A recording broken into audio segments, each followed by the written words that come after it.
নমস্কার বন্ধুরা, আমার ফেসবুক পেজে সবাইকে স্বাগত। তো বন্ধুরা, আজকে আমি আরও একটা রেসিপি নিয়ে চলে এসেছি। আজকে রেসিপিটি হলো খিচুড়ি। তো দেখে নেওয়া যাক আমি কিভাবে বানিয়েছি।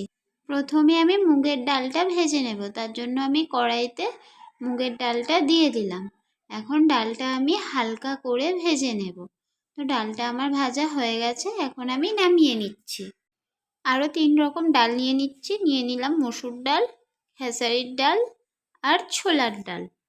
সব ডাল একসাথে ধুয়ে আমি একটা কড়াইতে জল দিয়ে সিদ্ধ বসিয়ে দিচ্ছি।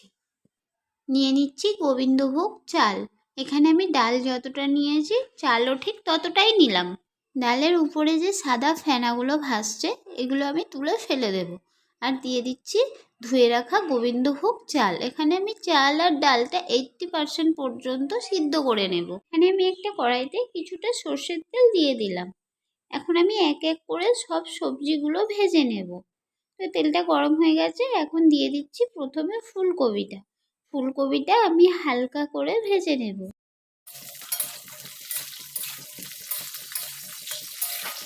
ফুলকপিটা হালকা করে ভেজে নিয়েছি। ওই একই সাথে দিয়ে দিচ্ছি আলু, গাজর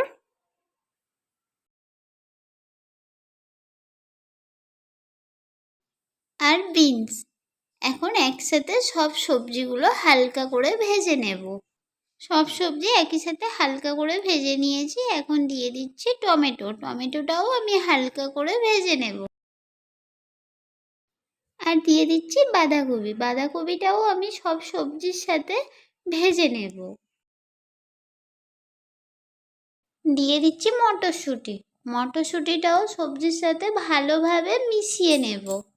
সব সবজি একই সাথে ভালোভাবে ভাজা হয়ে গেছে। এখন সবজিগুলো ওদিকে যে চাল আর ডাল সিদ্ধ করতে দেওয়া আছে সেই চাল ডালের মধ্যে সবজিগুলো দিয়ে দিচ্ছি। সবজিগুলো সিদ্ধ করে রাখা চাল ডালের সাথে ভালোভাবে মিশিয়ে নেব। ওই একই সাথে এক এক করে মশলাগুলো দিয়ে দেব। দিয়ে দিচ্ছি হলুদ, লবণ, ধনিয়া গুঁড়ো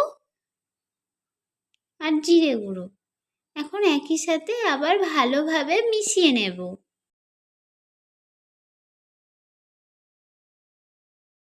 ফোড়নের জন্য একটা কড়াইতে দিয়ে দিচ্ছি কিছুটা সর্ষের তেল। তেলটা গরম করে নিয়ে দিয়ে দিচ্ছি 3টে শুকনো লঙ্কা, 3টে তেজপাতা আর 5 ফোড়ন। এখন একটু হালকা করে ভেজে নেব। দিয়ে দিচ্ছি ছোট ছোট করে কেটে রাখা নারকেল আর দিয়ে দেব আদা বাটা। আদা বাটা আর নারকেলটা একটু ভেজে নেব। ভালোভাবে ভেজে নিয়েছি। এখন এই তেলটা খিচুড়ির মধ্যে দিয়ে দেব।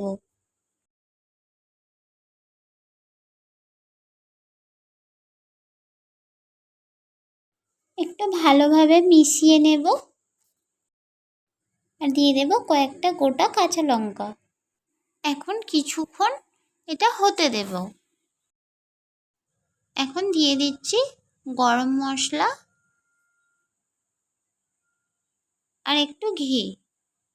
এখন একসাথে আবার ভালোভাবে মিশিয়ে নেব।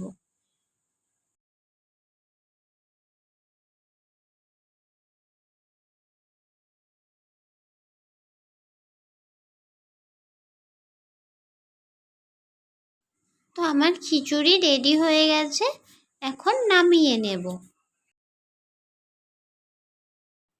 তাহলে বন্ধুরা, আমার এই খিচুড়ির রেসিপিটি আপনাদের যদি ভালো লেগে থাকে অবশ্যই আমাকে কমেন্ট করে জানাবেন। আর লাইক শেয়ার করতে ভুলবেন না। আমার ফেসবুক পেজে যদি আপনি নতুন হয়ে থাকেন তাহলে আমার পেজটিতে ফলো করে দেবেন। আর সবশেষে আপনারা সবাই সুস্থ থাকবেন, ভালো থাকবেন, সাবধানে থাকবেন।